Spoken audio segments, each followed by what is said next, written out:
வணக்கம்மா. நம்ம பார்ட் 1ல ஏற்கனவே கீழடி வந்து எப்படி நீங்கள் வந்து கீழடியிலேருந்து தமிழ் யூனிகோட் டவுன்லோட் பண்ணணும்னு சொல்லியிருக்கோம். நீங்கள் டவுன்லோட் பண்ணோன்னே டெஸ்க்டாப்பில் உங்களுக்கு இந்த மாதிரி பென் மாதிரி இருக்கும். அதை டபுள் கிளிக் பண்ணிடுங்க. பண்ணால் எதுவுமே வந்து உங்களுக்கு ஓப்பன் ஆகாது. இந்த கர்சர் பக்கத்தில் வந்து நீங்கள் இந்த ஆரோவை அமுக்குனீங்க அப்படின்னா சில கம்ப்யூட்டருக்கு மட்டும்தான் இது வந்து உங்களுக்கு தெரியும், சில பேருக்கு அதுவும் தெரியாது. இந்த மாதிரி கீங்கிற ஒரு வேர்டு வந்து உங்களுக்கு தெரியும்.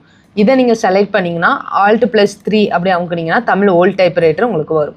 சில இதில் வந்து இது தெரியவே தெரியாது. நீங்கள் டேரெக்டாகவே என்ன பண்ணலாம் அப்படின்னா, நீங்கள் உங்கள் வெப்சைட்டுக்குள்ளே போய் நீங்கள் Alt+3 அமுக்குனாலே தமிழ் வந்து நீங்கள் டைப் ஆக ஆரம்பிச்சிடும். இதுதான் வந்து ஓல்ட் டைப்ரைட்டர் வந்து போகிற ஃபார்மெட்.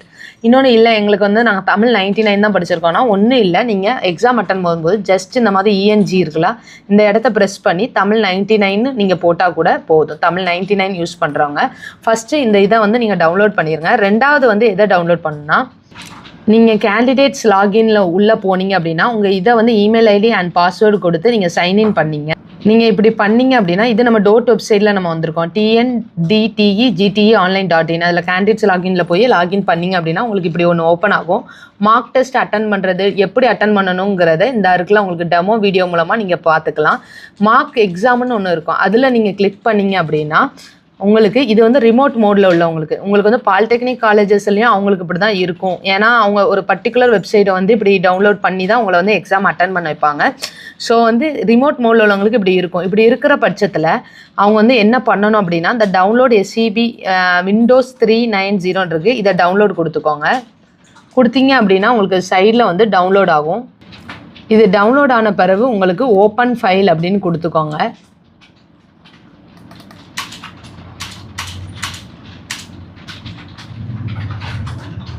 பண்ணிங்க அப்படின்னா இப்படி உங்களுக்கு ஒர்க் ஆகும். ஒரு தடவை மட்டும் ப்ரெஸ் பண்ணுங்கள். நான் 3 தடவை பண்ணனால இப்படி வருது. சேஃப் எக்ஸாம் ப்ரௌசரை நம்ம டவுன்லோட் பண்ணணும்னு கேட்டிருக்கு.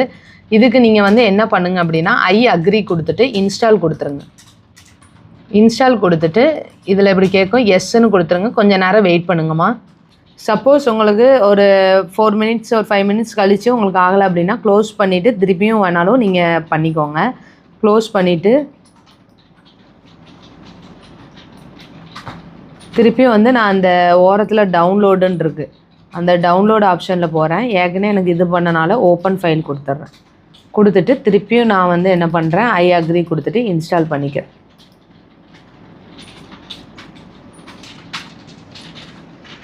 ஒரு 4 மினிட்ஸ் வெயிட் பண்ணுங்கம்மா. அதுக்கப்புறம் ப்ராசஸிங் ஸ்டார்ட் ஆகும். Safe exam browser installation successfully கம்ப்ளீட்டட்னு வந்துட்டுமா க்ளோஸ் கொடுத்துக்கோங்க. இதுக்கப்புறம் இன்னொரு ப்ராசஸ் இருக்குது, அதை நான் அடுத்த ரீல்ஸில் உங்களுக்கு பார்ட் 3 போடுறேன். தேங்க்யூம்மா.